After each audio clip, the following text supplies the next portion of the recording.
Hey everybody, welcome to the video. Welcome to the channel. My name is Mike and I am a bit of a collector. Nothing fancy like coins or sports memorabilia. In fact, I don't really know a whole lot about sports other than the fact that, well, people like them. Now I collect something a little bit different, but I suspect a lot of us are in the same boat. I collect projects. Trucks that need put back together. Chicken coop / goat barns. And obviously a 1916 bell tower that was the bell tower at the elementary school my grandma went to that we're turning into a gazebo to overlook the pond. So probably the pond as well. Working on the John Deere 755 and making all of our homemade implements we need to make. And of course we can't forget about the timber bridge project. That was a fun one. Is a fun one. Trail project that we cut in through the woods.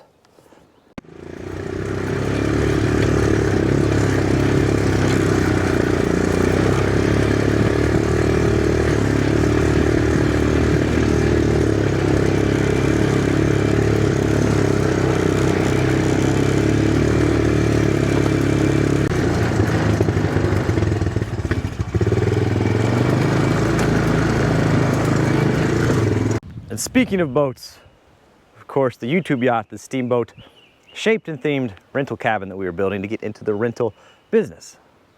So today I actually have a little bit of work to do on every project. We're gonna go around, everything's pretty much ready for the next step, and I wanna get a material list and stuff ordered for the next step so we can progress those projects. We'll talk a little bit about why I think I am this way and why I think some people are like this. And you know, you'll get to see some behind the scenes stuff that I don't normally show on the videos. Let's start with the YouTube yacht. I left my ladder over at the goat barn, but we'll just go this way. So you can see where we have the ICF floor system installed up to here. Obviously we need the rest of the way we have the floor system. I just got to get the material ordered to finish it out. We have all the ICF panels to finish this off, but I need some more 2x6s for underneath. We got 10 foot left. Okay, so this all gets poured concrete. That's the stair opening. And we've got to put rebar down in the bottom and then a regular floor rebar grid up on top. And we got to do some rebar reinforcement for some concrete beams that are going to go on there. So I need to figure out how much rebar we use. We use number 4, which is 1/2 inch, grade 60. I'll peep the Crocs today. That's the kind of mood we're in.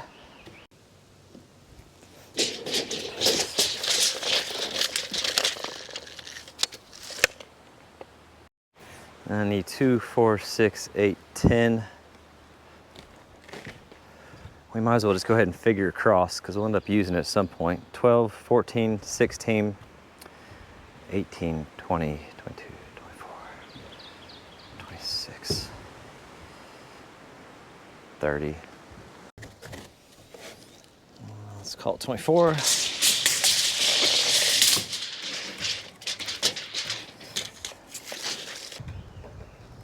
There we go. Okay.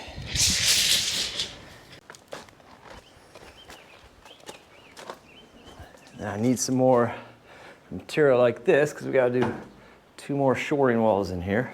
I need to know how long the total outside of this wall is for the forms that go down the outside here.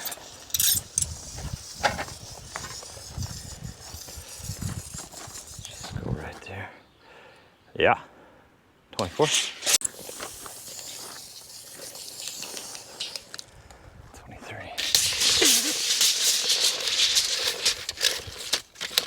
A little bit of scrap math here, write it all down. 10, 16.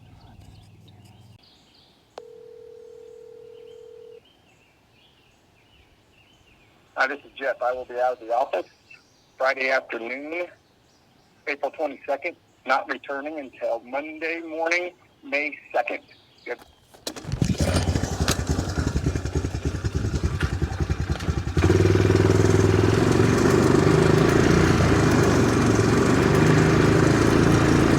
So I get all my dimensional lumber, like 2x4s, 2x6s, plywood, that kind of thing. Structurally graded lumber from Steinkamp in Huntingburg. Fantastic to work with. Never had an issue with them at all. But while we're waiting for him to call us back, let's call Phil H's Timber Harvest on the chicken coop goat barn and get that lumber ordered real quick. Village timber. Hey, I need to order some lumber. Okay, hang on just a second. Okay, thank you. Hi, this is Ann. Hey, Ann, it's Mike Kleeman. Oh, hi, how you doing? I'm doing good. How are you doing? Pretty good. Hey, I need to order some more lumber from you guys. Okay. Ready? I want to do some 2 common again, that 2 common poplar. Right now I don't have much poplar in here. It may be a couple weeks. That's fine. All I'm doing with this, I'm just getting it and then stacking it so it can dry so I can use it for future projects. So I'm not in a huge rush for it. So it's whenever. Okay, all right. Well, good deal. Yeah, we're working on all of these little jobs around the area and stuff. So we're just getting like a little bit of everything. All right, thank you so much. We'll do. Bye. Thank you, bye. There you go. 60 cents a 60 cents a board foot for the poplar right now. 2 common. 2 common poplar is the same thing we used on this. Actually, that was what I milled off the property. 2 common poplar is the same thing we used back here. Looks really good. It's been working great. We got primer and paint on it. And the next step, what we'll use, what we just ordered for to build this door. And the rest of it, we're gonna stack over at the barn, sticker it and stack it and let it dry out. And then this fall, after it dries a little bit, we're gonna rip it up and make our batten strips. The batten strips cover up these cracks. So we're not really worried about covering these up until the fall or winter anyway. And we wanna let those batten strips dry up because if we put them on too early, because they're so thin, they'll only be about 2 inches. They're so thin, when we put them on with a fastener, they'll dry and they'll split on that fastener and crack. So we just wanna go ahead and get them here, get them stickered and stacked so they can dry out as much as possible, and then we'll get that taken care of this fall. We're also gonna use some of that timber we just ordered from Phil H and Timber Harvest to build the bench across here. From post to post, we're gonna build a big bench. It's almost gonna be deep enough to be like a couch with a lid that raises up. And we did get a couple life rings for the pond. As far as where the truck's at right now, the new rear main seal is on, and rear cover.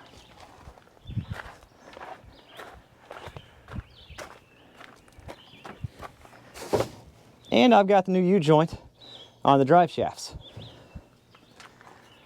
But I'm still waiting on the input shaft seal on the torque converter before we can put it all back together, but that's where that's at.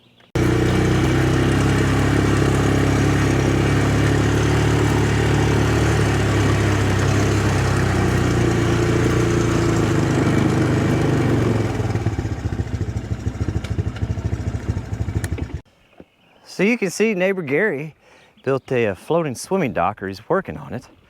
And it'll go down there in the deep end. This is kind of the shallow area where we've got some structure for fishing and stuff in the pond. But he's got it built up pretty nice. It looks pretty slick. Got a ladder on it. I think the last step he's working on is figuring out how we're gonna attach it over there. So we just gotta let the water warm up, get this thing floated down there, and we'll be swimming pretty soon. Let me show you what I came down here to measure though. So we're confident enough that we're gonna go ahead and raise the water level about a foot. You'll notice on the overflow, we don't have a screen over it yet. It's short, it just dumps right on the back side of that. So if it did get a clog, we could fix it easily, but we wanna add a screen to it. And the plan is to just come up with a 45, which will level it off. Go out into the water a bit to where the bottom of the pipe, the invert of the pipe, is a foot higher than where it is now. And then take a 90 and turn down. And we'll drill a hole in the top of that so it doesn't siphon, but that way water can come up from the bottom and drain out, and all the leaves and sticks and stuff like that that floats across. Yeah, I said it, across. There's a T in it today. Won't go down the pipe and clog it. We need to measure one more thing while we're down here. Let's take a lap around the dam so you guys can kind of see what we got going on. So we've got one more thing we need to measure for over there while we're down here. Let's take a quick lap around the dam on the four-wheeler so you can kind of see what we're working with. It is hard to beat these old 250s. It's got electric start, it just doesn't work. I don't know, add it to the list.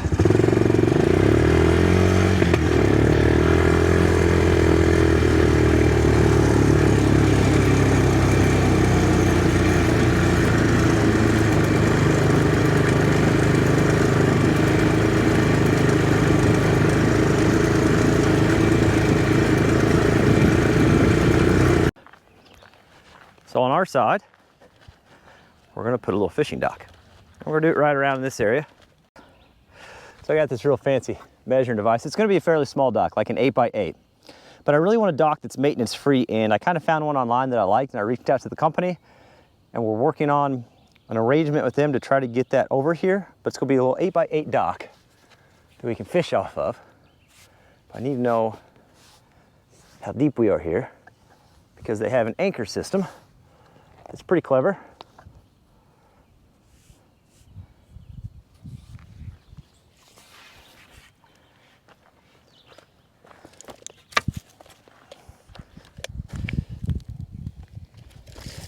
Now we can just measure the wood where it's wet. 26 inches. Called 2 foot deep for fun. But we're raising the water level, aren't we? A foot. So we need to add a foot to that. We'll call it 3 foot. Probably ought to call it 3 foot. The plan, little fishing dock there. We're gonna take an awesome gift a subscriber sent in a while back. Try to learn how to use that. Split some of those rocks you saw on the trail.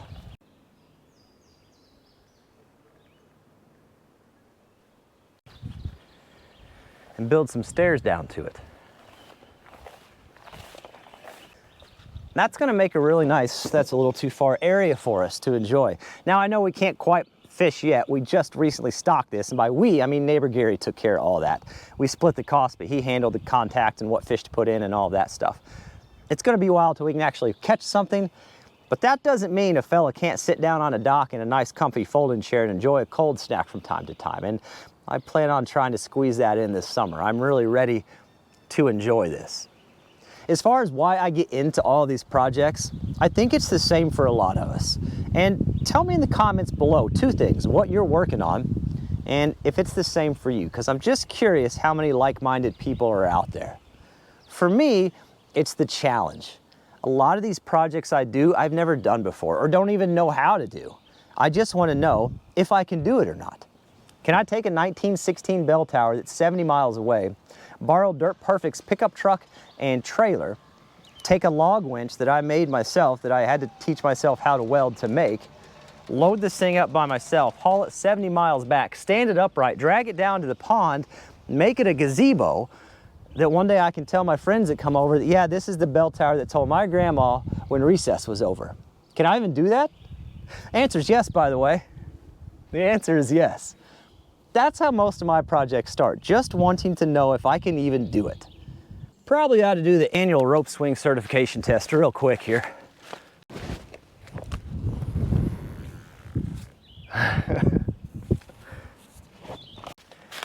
And check.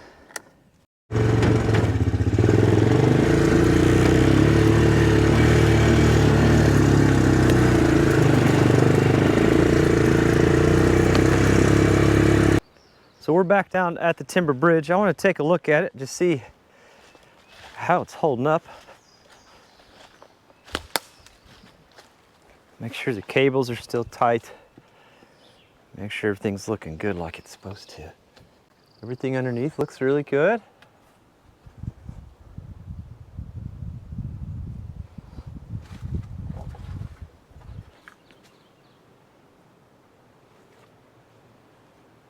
Everything's really dry on this bottom side too, which is good. That means nothing's holding water. If there are any spots here that are holding water, you'd see like moisture spots.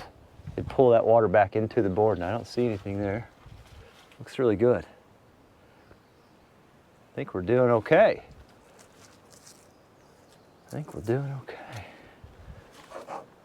Well, now that's loose. Why is that loose? Oh yeah, that'll do her. I wonder how the heck that happened. Looks like that has broke. Oh yeah, she's definitely broken there. All right, so this bridge design's pretty simple that I did. You have your 2 main runners, this one and the one on the other side. That takes the majority of the weight as you drive across. When you get to the center of the bridge, it hits this beam, so it wants to sit on this beam. And that beam wants to take some of that weight. But it has nothing to support it until that weight follows this all thread up to that arched log. And then it pulls that arch log down. So it steals a little bit of strength or borrows some strength from that arch log for the support in the center of the span. And in case that arch log is not enough, this cable runs underneath it. You can see it kind of slopes up. So the tension on this cable lifts up on this beam. So if that pulls down and it's not enough, as that arch tries to spread, it tightens this cable even more, which provides a little bit more lift on the bottom side. Everything's kind of borrowing strength from every other component to get the maximum amount of strength out of the minimum amount of material, if you want to look at it like that. But I think what happened is our end anchors, that log I used, was either too wrought, or it just relies on this cable more than I thought it would, and it cracked it. My other running theory, everything timber-wise is up and off the ground. You can see we have a coat of sealant on the top to help protect that deck from water sitting, standing, and soaking in, but everything else is just out to the air to stay dry that way. All except for these pieces on the end. They're in direct contact with the ground, which means they're gonna rot faster, especially the one on that side. This one's really in the ground, and this one catches some rain runoff as well. I think what I'm gonna end up doing, pulling that log out, which won't take much, just drag some stone back with the bucket, disconnect a few anchors, and find a harder, more durable log to put in there. I should have some black locust around here. That would do a really good job. I hate to waste a piece of cedar on the ground like that, but we could do that if we needed to. Or, which I don't want to spend the money on it, but if I wanted to, I could go get an 8x8 treated and put there. I bet I can find a good black locust to use for that. All in all, I think it's holding up pretty well. I'm pretty happy with it.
So we got that off there. I've got parts coming for it. So there's a couple seals on the inside. There's a bearing and a bearing race on the inside of this. There's also a collar right here. You can see, look at that wear groove on that collar. So I've got that coming. I've got all the internals for this coming. No idea how to do this, but we'll figure it out on an upcoming video. I just wanted to make sure I could get it apart and make sure that what I was looking at matched the part diagram that I found online and make sure I was ordering the right parts. But that all looks good. Parts that are in a box,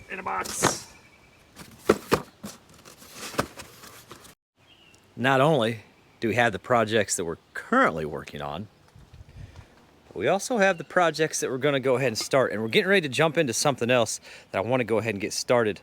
Well, let's go deep real quick. And we're not going to stay here long because I don't like living in the deep part. I kind of like staying in the lighter side of life. It's a lot more fun there. For me personally, I don't like finishing projects. And I'm not 100% sure what that is. What I love about the project, like I said, the challenge and the proof of concept. The proof of concept is the most satisfying part to me. Yep, we can do it, it does work. That last 5% to where you can walk away from it and say you never have to touch anything on that again, it is done and ready to enjoy. I hate that last 5%. I'm not a big fan of it. And I think, honestly, it comes down to the fact that working on this stuff, trying to become self-sufficient, trying to figure out how to do all this stuff, that's my escape, right? It's my distraction from everything crazy that's going on in the world, near or far, doesn't matter. It's how I get away. And if I finish something 100% complete, I've lost that distraction. I've lost that little escape, that mental break from the world that I was kind of relying on.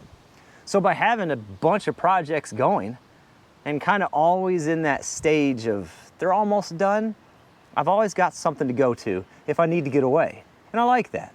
Now, don't get me wrong, you get 10, 15, 20, 25,000 projects going, it's probably time to get some of them 100% finished because now you've got some new escapes. But honestly, I think that's it. I think I'm afraid of losing that break from reality that I look for. I don't know, that's enough. Let's get back to the surface. Let's get a hydraulic cylinder stripped down real quick. This hydraulic cylinder, the one I dug out of Dirt Perfect's junk pile. So these were free, and they're free for a reason. They both leak really bad. They need the seals replaced, and they should be rebuildable, but I don't have, see there's a hole there and a hole there. There's a special little spanner wrench tool that they make to take that off, and I don't have it. I'm gonna try my luck. Well, heck, I don't know. Let's just see if we can build one.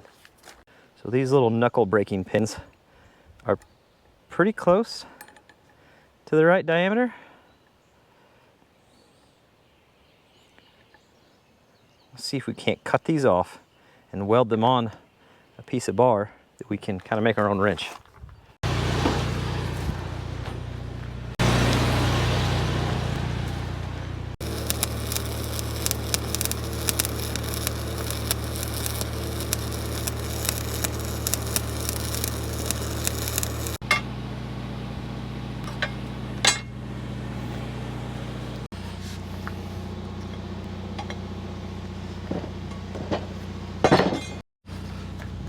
Cleaned it up with the flap wheel just a little bit.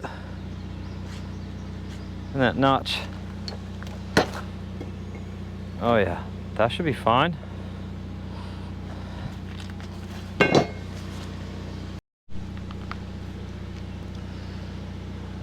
I got these little pins cut to them.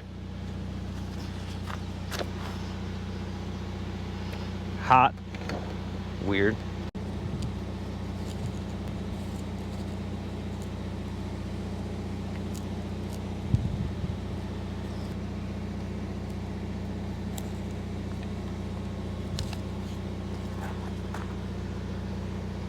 There's my little template. All right.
Weather's changing, fellas. We gotta pick up. We'll have to finish this another day. Oh, she's coming in fast now.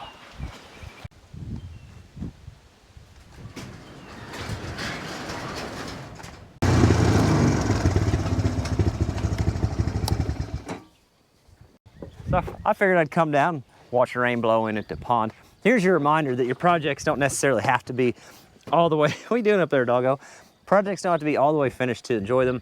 Also, you do you. I mean, you wanna work on 1,000 projects, work on 1,000 projects. The point I'm trying to make is, there's nothing wrong with having a bunch of irons in the fire, as long as your fire can handle it, and as long as you're happy. That's what matters the most. At least it does to us anyway. Hope you guys are enjoying this. I know this is a super short video, but you can see we're running short on material on pretty much everything. I've got more supplies coming in to finish off the hydraulics since we got that mocked up. I've got supplies coming in for that front wheel seal. I've got the rest of the parts coming in for the truck, the lumber coming in for the barn so we can do the sliding doors and get everything stacked and stickered for the battens. And we got everything coming in to finish forming and put the rebar in place for the YouTube yacht. May is gonna be insane. June is gonna be even busier, and we are taking all of these projects that everybody's so worried about, and we're gonna push them through fast. And like we're gonna do it right, but there's a bunch of stuff getting ready to happen, and I'm excited for it. I'm not even concerned about the video being short today. I'm just thankful that I even had the day to begin with.